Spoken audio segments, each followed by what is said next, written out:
Hello viewers, मैं हूं संजय कुमार मौर्य और आपका मौर्य केमिस्ट्री सॉल्यूशंस में हार्दिक स्वागत है। आज मैं आपसे बैंड सिद्धांत के संबंध में चर्चा कर रहा हूं कि बैंड सिद्धांत के अनुसार किस प्रकार से चालक, अर्धचालक और कुचालक कार्य करते हैं। तो आइए जानते हैं चालकों के संबंध में बैंड सिद्धांत। अधिकांश ठोस पदार्थों में विद्युत का चालन विद्युत क्षेत्र में इलेक्ट्रॉनों की गतिशीलता के कारण होता है, जबकि आयनिक ठोसों में विद्युत का चालन आयनों के प्रवाह के कारण होता है। इस प्रकार ठोस जहाँ विद्युत का चालन इलेक्ट्रॉनों की गतिशीलता के कारण होता है, वहाँ विद्युत चालकता विद्युत चालन में भाग लेने वाले इलेक्ट्रॉनों की संख्या पर निर्भर करती है। धातुओं में विद्युत चालन संयोजी इलेक्ट्रॉनों की संख्या पर निर्भर करती है। इस प्रकार विद्युत चालन व्यवहार के आधार पर चालक, अर्धचालक और कुचालक को हम बैंड सिद्धांत के आधार पर समझ सकते हैं। The conduction in most of the solid is through electron movement under an electric field. However, in some ionic solids, the conduction is by ions. Therefore, in the solids where the conduction is by the movement of electrons, the electrical conductivity depends on the number of electrons available to participate in the conduction process. In metals, conductivity strongly depends on the number of valence electrons available per atom. The difference in electrical conductance behavior of conductors, insulators and semiconductors can be explained with the help of Band model.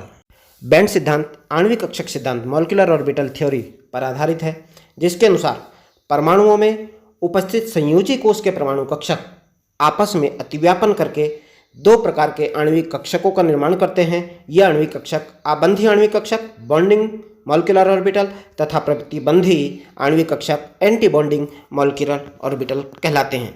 Band theory is generally based on the molecular orbital theory. According to this, the atomic orbitals of the valency shells present in the atoms overlaps and form two types of molecular orbital, bonding molecular orbital और anti bonding molecular orbitals. ये आपके सम्मुख molecular orbital के निर्माण की प्रक्रिया को समझाता हुआ चित्र, जिसमें दो परमाणुविक ऑर्बिटलों के अतिव्यापन के फलस्वरूप दो आणविक ऑर्बिटल बॉन्डिंग मॉलिक्यूलर ऑर्बिटल और एंटी बॉन्डिंग मॉलिक्यूलर ऑर्बिटल का निर्माण हुआ है, जिसमें बॉन्डिंग मॉलिक्यूलर ऑर्बिटल की एनर्जी कम जबकि एंटी बॉन्डिंग मॉलिक्यूलर ऑर्बिटल की एनर्जी अधिक है। वे आणविक कक्षकें जिनकी ऊर्जा में बहुत कम अंतर होता है, वह एक बैंड का निर्माण करते हैं जिसे संयोजकता बैंड या वैलेंसी बैंड कहा जाता है।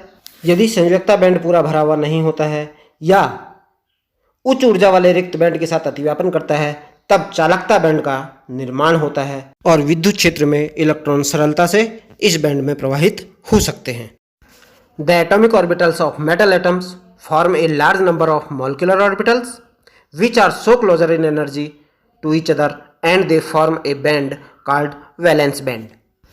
If the band is partially filled or it overlaps with a higher energy unoccupied band as shown in the figure, then electrons can easily flow under an applied electric field and show conductivity, and this band is called conductivity band.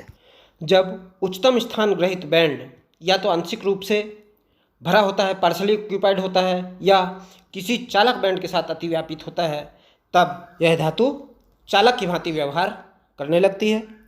जैसा कि ये चित्र में दिखाई दे रहा है, यहाँ पर उच्चतम स्थान ग्रहित बैंड ने चालकता बैंड के साथ अतिव्यापन किया है और इनके बीच में एनर्जी गैप ना के बराबर है, जिससे कंडक्शन बैंड में इलेक्ट्रॉन्स का मूवमेंट आसानी से हो सकता है और यह विद्युत का चालन प्रदर्शित करेगा और यह एक अच्छे चालक की भांति, एक गुड कंडक्टर की भांति कार्य करेगा।